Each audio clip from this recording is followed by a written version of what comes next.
सफेद कपड़ा। तो पिछली वीडियो में आपने पूरा मेनू कार्ड दिख लिया कि एग्जैक्टली हमें फ्यूचर में क्या क्या खाना है रिगार्डिंग टू रिकर्शन।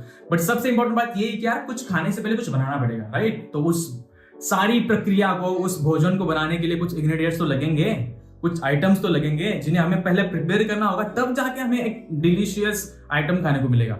तो अब आप बोलोगे कि भैया अब हम चावल, गेहूं, ये सब चीजें इकट्ठा करेंगे, सब्जी इकट्ठा करेंगे, प्याज लेंगे और काटते बैठेंगे क्या? नहीं, हम सीखना चाहते हैं रिकर्शन, तो रिकर्शन के रिलेवेंट आइटम को देखेंगे ना यार, उन्हीं इंग्रेडिएंट को देखेंगे और उन्हीं को देखेंगे एग्जैक्टली यार इनका बेस कैसे काम करते हैं, एग्जीक्यूट कैसे होते हैं, and all those relevant stuff जो हमारा एक फाउंडेशनल स्ट्रॉन्ग बेस बनाएंगे फ्यूचर में रिकर्शन को पढ़ने के लिए। समझ रहे हो? तो सबसे पहली बात, ingredients. What exactly ingredients in context of recursion? तो सबसे इंपॉर्टेंट बात तो यही है कि मेन मेथड कैसे एग्जीक्यूट होती है, उसको जेवीएम थ्रेड कैसे एलोकेट करता है, उसके बाद मेन मेथड में कुछ फंक्शंस हमने ऑलरेडी डिक्लेयर करके रखते हैं, उन फंक्शंस को कैसे कॉल जाती है।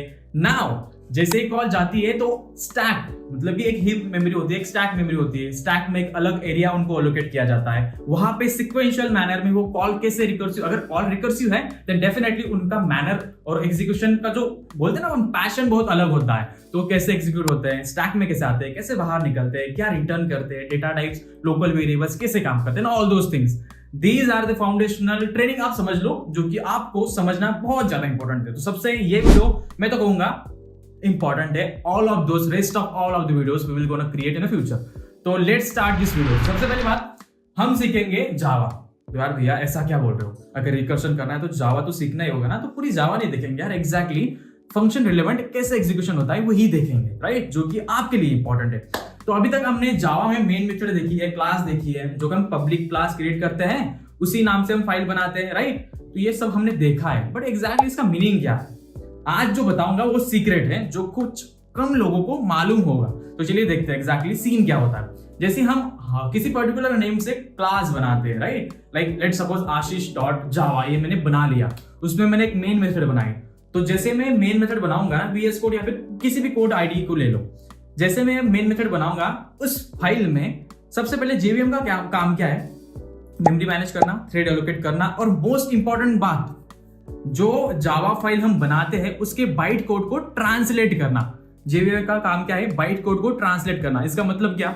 फॉर एग्जांपल मेरा जो सिस्टम है, लैपटॉप है, मेरा सिस्टम एक लैपटॉप है जो कि पर्टिकुलरली जापानीज समझता है और मुझे आती है इंग्लिश। तो मैं उसको कैसे बताऊं कि यार मुझे ये काम करवाना है? तो वो तो समझेगा ही नहीं ना। तो बीच में एक ट्रांसलेटर होता है जो मेरा सुनेगा इंग्लिश का और उसे कन्वर्ट करेगा जापानीज में, जो सिस्टम को समझ में आएगा। समझ रहे हो? तो उसी हिसाब से जावा का कोड सिस्टम को नहीं समझ में आता। सिस्टम को समझने के लिए जो मशीन कोड, जो इंटरप्रेटर हम रखते हैं, जो कि कुछ मीनिंग बताता है, तो वो काम है जेवीएम का। जेवीएम क्या करता है? बाइट कोड को ट्रांसलेट करता है टू मशीन अंडरस्टैंडेबल कोड। समझ रहे हो? Zeros and one digital code, जो भी आप कह लो, वो सारी बातें। ये जेवीएम का आपको मतलब समझ में आ गया, राइट? तो जेवीएम क्या करता है? सबसे पहले जो पब्लिक क्लास, जो मेन क्लास हमारी लोड होती है ना, उसमें से मेन मेथड को ढूंढता है और क्या करता है? उस मेन मेथड के लिए थ्रेड एलोकेट करता है। तो आप बोलोगे यार थ्रेड नया कॉन्सेप्ट कहां से आया? ये नया कॉन्सेप्ट नहीं है। जावा हम बोलते हैं multi threading and all those things. Multi threading, अरे थ्रेड क्या है? थ्रेड बताओ, सबसे पहले थ्रेड तो बताओ, थ्रेड क्या है? तो थ्रेड है एक कंप्यूटेशनल पावर। क्या है कंप्यूटेशनल पावर? कहने का मतलब यही है कि फॉर एग्जांपल एक बड़ा सा स्टेज है, हाउस है, हॉल है, हॉल समझ लो, जहां पे माइक वगैरह सब कुछ रखा है, एकदम से क्राउड वर्क चल रहा है, और मैं I am the efficient public speaker, मैं वहां पे आया हूं, बट मुझे सर्विस देनी है लोगों को। मुझे पता है कि क्या बोलना है, कैसे बोलना है, बट मैं कब बोल पाऊंगा? जब मुझे कुछ स्टेज मिलेगा, जब मुझे कोई ऑफर करेगा, जब मुझे कोई वो टूल्स, किट डेवलपमेंट, जो कुछ भी है, जो इसेंशियल टूल्स मुझे लगने वाले वो देगा, माइक वगैरह, स्टेज देगा, जब तभी जाके तो मैं वहां पे खड़े होकर मेरा टैलेंट दिखा पाऊंगा। वैसे ही हमारे पूरे जावा फाइल को पता है क्या करना है, बट उसको एक कंप्यूटेशनल पावर, मतलब ये थ्रेड लगता है, जो जिसकी मदद से वो पूरा एग्जीक्यूट होता है। थ्रेड मतलब कि कंप्यूटेशनल पावर, जो कि एक वर्कर समझ लो, एक सर्वेंट समझ लो, जो जाता है क्लास के पास और उसको बोलता है भाई मैं आ चुका हूं, अब बोल तुझे क्या काम करना है। तो उसको उसके लॉजिक अकॉर्डिंग वो एग्जीक्यूट करने में हेल्प करता है। हो गया इतना काम? तो जैसे ही जेवीएम ने एक थ्रेड एलोकेट किया मेन मेथड को, जो हम मेन थ्रेड कहते हैं, तो अगर मेन मेथड जिस किसी को कॉल करेगा उसके अंदर वही एग्जीक्यूट होगा, या आपको पता है। अगर आपने मेन मेथड के बाहर कुछ भी वेरिएबल्स मेथड्स डिक्लेयर कर दिए और उनको कॉल नहीं किया इनसाइड द मेन मेथड, तो कभी एग्जीक्यूट नहीं होंगे। क्यों नहीं होंगे? इसी का मतलब अभी मैंने फिलहाल में आपको समझाया कि थ्रेड की वजह से। थ्रेड किसको सर्विस प्रोवाइड कर रहा है? मेन मेथड को। तो जिन किसी फंक्शंस को मेन मेथड डिक्लेयर करेगा, मेन मेथड कॉल करेगा, उन्हीं मेथड्स को, उन्हीं फंक्शंस को थ्रेड एग्जीक्यूट करेगा, थ्रेड सर्विस प्रोवाइड करेगा। फॉर एग्जांपल, अगर मैंने एक फंक्शन क्रिएट करके रखा outside the main method print hello, अगर मैंने मेन मेथड में उसको डिक्लेयर मतलब कॉल नहीं किया तो डेफिनेटली वो प्रिंट हेलो कभी प्रिंट होने ही नहीं वाला, क्योंकि मेन मेथड को ही सर्विस देनी है, सिर्फ थ्रेड को पता है, राइट? तो चलिए एग्जैक्टली समझते हैं कि कॉल स्टैक क्या होता है and all those thing. So let's come closer, I just let you know how exactly call stack works. आगे आओ जरा। सो जैसे कि हमने बताया, let's imagine a thing, this is the main method, right? So this is the main method where you have declare to many things like print कर दो, ये कर दो, वो कर दो, वो तो होगा ही। बट सबसे इंपॉर्टेंट बात, हमने आउटसाइड द मेन मेथड दो फंक्शंस डिक्लेयर किए, राइट? दो फंक्शंस डिक्लेयर किए, एक का नाम है 1, एक का नाम है 2। तो बात को समझो। सबसे पहले मेन मेथड कॉल करता है 1 को। 1 का काम क्या है? 1 का काम है खुद का 1 और जो 2 से आएगा 2 उसको ऐड करना और मेन मेथड को देना। समझ रहे हो? मेन मेथड का काम यही है कि इनको कॉल करना। इस 1 का काम क्या है कि खुद का 1, ये खुद का एक 1 देगा और कॉल करेगा इस 2 को, जो कि ये 2 अपना खुद का 2 इसको देगा। तो इसका काम है उस 1 को और 2 को दोनों को ऐड करना और इस मेन मेथड को देना। समझ रहे हो? तो चलिए समझते हैं एग्जैक्टली सीन कैसे वर्क करेगा। तो ये है अपना मेन मेथड, जिसको हाई प्रायोरिटी वीआईपी गेस्ट, इसको हमें अच्छे से अच्छी ऑफर सर्व करनी। तो ये बोला भाई मुझे ना कुछ काम करवाना है 1 से, तो ये कॉल करेगा 1 को। 1 ने बोला कि भाई मुझे जो बताया गया है, मुझे क्या बताया गया है कि मैं क्या करूं, मैं खुद का 1 दूं, ये हम कोड देखेंगे, खुद का 1 दूं और इस 2 को कॉल करूं, इस 2 को कॉल करूं, और जब मैं इस 2 को कॉल करूंगा तो ये अपना 2 मुझे देगा और मैं मेरा 1 और इसका 2, मेरा 1 और इसका 2, इन दोनों को ऐड करके इस मेन मेथड को दूंगा, तब जाके ये पूरा काम होगा। समझ रहे हो? तो कॉल स्टैक कैसे वर्क करेगी? Let me just tell you one thing. Plan के लिए इनको इग्नोर करो। Now let's see from closure. तो अभी तो बहुत गंदा सा दिख रहा होगा, but still manage this thing. So हमारा जो कॉल स्टैक होता है बस डेफिनेटली एग्जैक्ट इसी मैनर में होता है, एग्जैक्ट इसी मैनर में। कैसे? एग्जैक्टली बताऊंगा। तो सबसे पहले आएंगे हीप मेमोरी और स्टैक, ये दो मेमोरीज होती है। हीप जो होती है वो परमानेंट मेमोरी समझ लो, जहां पे हम ऑब्जेक्ट वगैरह स्टोर करते हैं, बट स्टैक मेमोरी में इंपॉर्टेंटली आते हैं local variables, function calls, function के parameters and all those things, right?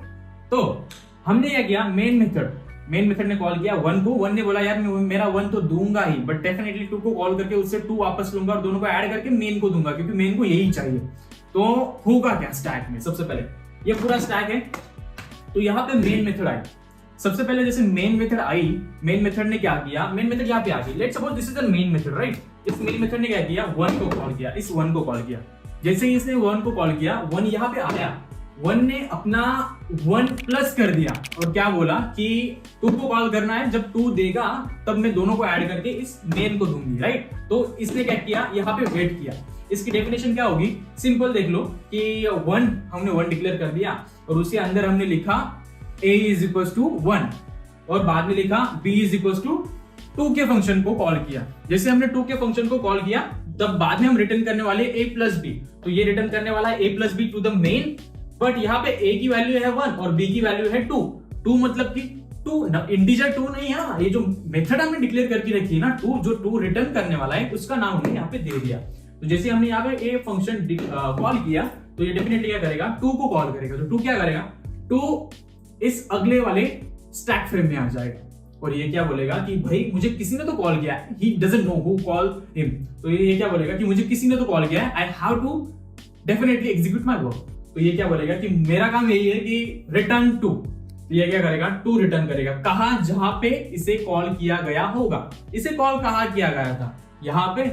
इसने यहाँ पे 2 रिटर्न कर दिया, बट 2 कहां था, b is equals to 2, ऐसे हमने फंक्शन कॉल किया था, राइट? तो b में 2 की वैल्यू चली जाएगी और लास्ट में हम रिटर्न क्या कर रहे हैं, a plus b, जो कि 1 की वैल्यू है 1, 1 की वैल्यू है 1, 2 की वैल्यू बाहर से आई वो 2, और दोनों को प्लस करके रिटर्न करना है 3, जो कि आएगा मेन मेथड से। और यहाँ हम रिटर्न करें, ऐड करें, स्टोर करें, कुछ भी करें, हमें क्या करना, राइट? तो ऐसे करके जैसे इसका काम हो जाएगा, ये इससे बाहर निकल जाएगा स्टैक से। ये वेट कर रहा था क्योंकि उसे अगला काम एग्जीक्यूट करना है, इसलिए वेट कर रहा था। तो इसका काम भी हो चुका क्योंकि तूने अपना काम करके उसे वैल्यू रिटर्न कर दी। अब इसका काम था दोनों को ऐड करना, रिटर्न करना, तो इसने भी अपना काम कर लिया। जैसे इसने अपना काम कर लिया, ये भी बाहर निकल गया, मेन मेथड को दे दिया। मेन मेथड को जैसे ही दिया तो मेन मेथड ने अपना काम जो उन्हें बोला था उस हिसाब से कर लिया और आगे का कोड एग्जीक्यूट करना स्टार्ट कर दिया। तो यही था पूरा सीन। एग्जैक्टली इंग्रेडिएंट्स को समझना मतलब कि यही बात है जो समझनी है। तो अभी हम एग्जैक्टली इस कोड को करेंगे और देखेंगे कि यार जो कुछ भी हमने अभी तक बोला वो एग्जैक्टली सही है या गलत। तो this is what exactly the depth and secret level interpretation और समझने वाली बात जो अभी आपके सामने मैंने रखी। So let's kill the code. So hey guys, what's up, welcome back to our YouTube channel. And आप अभी बोलोगे यार भैया आपने तो बहुत लंबी चौड़ी दलील पेश कर दी, बट फिलहाल के लिए उसका मतलब क्या है एग्जैक्टली अगर मैं आपको सबूत ना दूं then definitely you not agree with my concept, right? तो उसी को अभी हमें देखना है एग्जैक्टली ये फंक्शनल कोड कैसे एग्जीक्यूट होता है, वो स्टैक कैसे काम करता है। आपने तो बोला था एग्जैक्टली जो स्टैक होता है एक मेमोरी होती है जहां पे मेन मेथड आती है, उसके बाद जो मेन मेथड जिन किसी फंक्शंस को कॉल कर रही होगी वो आएंगे, अपना काम करेंगे। अगर काम नहीं हुआ होगा देन वेट करेंगे और जब काम हो जाएगा तब वो निकल जाएंगे ना, ऑल दोस थिंग्स आपने बोला था। बट डेफिनेटली अभी हमें उस पूरे सिनेरियो को रिक्रिएट करना है in the sense of code. तो अभी हम वही कोड देखने जा रहे हैं। But let me just tell you one thing, ये पूरा वीडियो बहुत लंबा होने वाला है और हो सकता है, so just pardon me for that. But वो बात ही क्या जो अधूरी रह जाए, राइट? तो इसी के लिए अब हमें पूरा वीडियो कंस्ट्रक्ट करने वाले ताकि आपका फाउंडेशनल बेस स्ट्रांग हो जाए और आगे जाके आपको कोई शिकायत ना रहे, राइट? सो जो कंडीशन और जो सिनेरियो हमने देखा था अब हम उसको कोड करने वाले। तो सबसे इंपॉर्टेंट बात तो हमने यही देखी थी कि हम मेन मेथड क्रिएट करेंगे, उसके अंदर वन को कॉल करेंगे। वन अपना वन मतलब खुद का एक इंटीजर वन लिखेगा, उसमें ऐड करेगा टू की रिटर्न की हुई वैल्यू को ऐड करके रिटर्न करेगा मेन को। तो वही अब हम रिक्रिएट करने वाले। तो सबसे पहली बात तो हम मेन को क्रिएट कर लेते हैं। मेन तो हुआ ही नहीं क्रिएट, तो लेट्स ट्राई अगेन। हो जा भाई, लेट्स ट्राई। यार हो क्या रहा है? हाँ आ गए। तो मेन आ गया। अब हम कॉल करेंगे, बनाएंगे सबसे पहले, उसके बाद कॉल करेंगे। तो हम सबसे पहले बनाएंगे स्टैटिक इंट, जो हमने फंक्शन का नाम लिखा था वन। ये सिंपल क्या करेगा, ये करेगा क्या, सबसे पहले इंट ए लेगा, उसमें अपना वन जैसे मैंने बोला था ना अपना डेटा डालेगा। उसके बाद इंट बी एक वेरिएबल क्रिएट करेगा और उसमें क्या करेगा, टू फंक्शन को कॉल करेगा और टू क्या करेगा, टू को रिटर्न करेगा। बहुत बारी बोल चुका हूं। तो हम एग्जैक्टली अब टू को कॉल कर दे। टू को हमने क्रिएट नहीं किया है, करेंगे बाद में करेंगे। तो फिलहाल हम कॉल कर लेते हैं और इन दोनों को हम रिटर्न करने वाले हैं हमारे मेन मेथड को, जहां पे हमने let's directly add a plus b और उसको हम रिटर्न कर देंगे, राइट? तब अब हमें टू को कॉल किया है बट डेफिनेशन कहाँ है, कहाँ डिक्लेयर किया है, इंस्ट्रक्शंस कहाँ है, वो भी करेंगे। तो चलिए एक और मेथड क्रिएट करते हैं स्टैटिक इंट टू, जिसमें कि हम डायरेक्टली टू को रिटर्न करने वाले हैं। आप वेरिएबल में स्टोर कर भी रिटर्न कर सकते हो या फिर डायरेक्ट रिटर्न करो तो भी चलेगा। तो हमने टू को रिटर्न कर दिया। So now let's call the first function into the main method. देखेंगे एग्जैक्टली हमें क्या मिलता है। तो इसको पहले तो हम एक रिजल्ट में स्टोर कर लेते हैं। तो कॉलिंग टू द वन, और ये हमें कुछ तो भी रिटर्न करके देगा और हम देखेंगे एग्जैक्टली इसका आउटपुट क्या आता है। तो चलिए मेन मेथड में आने वाले रिजल्ट को हमने स्टोर कर दिया अपने रिजल्ट वेरिएबल में। अब हम करेंगे उसको प्रिंट। तो सबसे इंपॉर्टेंट बात तो यही है कि प्रिंट करने के बाद हमें मिलता क्या है, एनालिसिस करना है, थोरोली जाना है, ब्रेक डाउन करना है। स्टैक बोलो तो स्टैक भी ड्राई रन करके देखेंगे, उसको भी बनाएंगे और देखेंगे ये पूरा सीन वर्क कैसे कर रहा था। चलिए अब हम इस रिजल्ट को प्रिंट करने की कोशिश करते हैं और देखते हैं एग्जैक्टली हमें आउटपुट क्या मिलता है। So let's try to print this result. यहाँ पे आ रहे हैं थोड़े एरर्स, बट नहीं, हम एरर नहीं आने देंगे। And now let's build this. तो यहाँ पे देखने वाली बात तो यही है कि एग्जैक्टली अब हम करेंगे कोड नहीं रन करेंगे, हम डायरेक्टली रन जावा करेंगे। उसमें होगा क्या, पहले तो जैसा मैंने बोला था कि मेन क्लास को लोड किया जाएगा, उसमें से जो मेन थ्रेड होगा उसके लिए मेन मेथड के लिए एक थ्रेड एलोकेट किया जाएगा, मेन थ्रेड, राइट?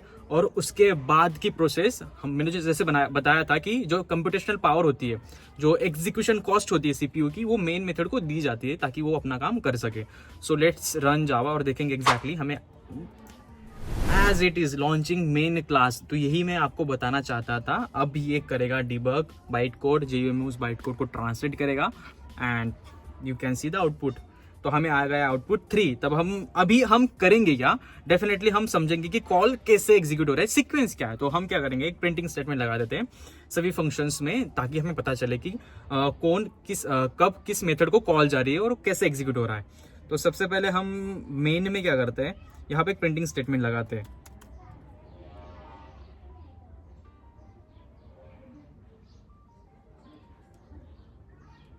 इसको ही कॉपी कर लेते हैं।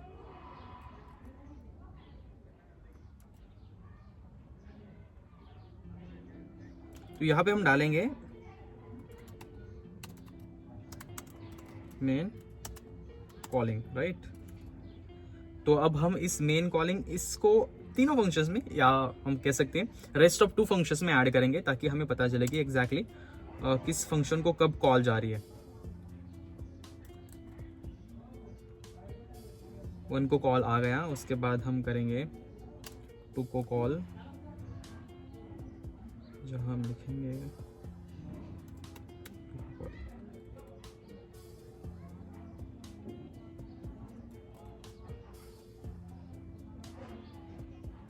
तो सीक्वेंस ध्यान में रखो, मेन 1 2, बाद में 2 बाहर 1 बाहर, देन मेन, सीधा आंसर। पहले मेन, उसके बाद 1, उसके बाद 2, उसके बाद 2 बाहर 1 बाहर, और फाइनली जो आंसर आता है मेन के पास, वो अपना काम कर देगा प्रिंट करना। समझ रहे हो? यहाँ पे देखो सबसे पहली बात, तो जैसे हमने system.out.println मेन कॉलिंग किया था, उसके बाद डायरेक्टली हमारे पास रिजल्ट नहीं आया। क्यों? क्योंकि उसके बाद हमने किया था फंक्शन कॉल। तो ये इस लाइन पे अपना पूरा कोड रुक गया, उसने पॉज लिया रिजल्ट प्रिंट करने से पहले, और उसने मेन को 1 को कॉल लगाया। 1 भी स्टैक में रुका, उसने 2 को कॉल किया, 2 ने अपना आंसर दिया, 1 ने उसमें ऐड किया, उसके बाद मेन को रिटर्न किया, और फाइनली जब आंसर मिल गया, वो सेकंड लाइन उसने एग्जीक्यूट कर दी, मतलब कि रिजल्ट। तो उसी मैनर में, सिक्वेंशियल मैनर में हमें आउटपुट मिला है, जो कि प्रूव करती है जो कॉन्सेप्ट हमने फिलहाल में डिस्कस की थी। अब let me just try to dry run this in the help of stack देखेंगे एग्जैक्टली, स्टैक को ड्राई रन करेंगे और देखेंगे कि स्टैक की हेल्प से कैसे समझा जा सकता है लोकल वेरिएबल्स कैसे पास होते हैं, बट सिर्फ स्टैक को एनालाइज करेंगे। So let's give me just 2 minutes to wrap up all those things, right. तो चलिए देखते हैं। सबसे पहले I just want to add this my writing pad. अभी फिलहाल के लिए सेटअप हमारा थोड़ा कमजोर है, थोड़ा मतलब बहुत ज़्यादा कमजोर है। तो सबसे पहले हमने क्या किया था, हमने मेन मेथड ली थी, राइट। मेन मेथड कॉल कर रही थी 1 को, 1 कॉल कर रहा था 2 को, राइट। तो अभी यहाँ पे स्टैक कैसे बनेगा, सो दिस इज द स्टैक। जैसे ही थ्रेड, ये अपना थ्रेड है, जैसे ही थ्रेड अलोकेट हुआ मेन को, मेन ने क्या किया, मेन आ गया अपना इस स्टैक में सबसे पहले, राइट, यहाँ पे आ गया। उसके बाद हमने देखा कि यार ये जो मेन है, ये अपने बॉडी के अंदर, बॉडी कैसे दिखाएं, ये अपने बॉडी के अंदर, let's suppose this is its body, इस बॉडी के अंदर 1 को कॉल कर रहा है, राइट। तो जैसे ही इसने 1 को कॉल किया, हमने क्या किया, हमने देखा कि यार 1 की डेफिनेशन कहाँ है। तो हमने पूरे प्रोग्राम में ढूंढा कि 1 की डेफिनेशन कहाँ है, तो हमने इसको एग्जीक्यूट करना स्टार्ट किया। तो यहाँ पे भी हमें ऑब्जर्वेशन में आया कि ये 2 को कॉल कर रहा है। तो ये पहले तो इसने 1 को कॉल किया, तो हमने ऐड कर दिया यहाँ पे 1 को। तो चलिए हम यहाँ पे ऐड करते हैं 1 को।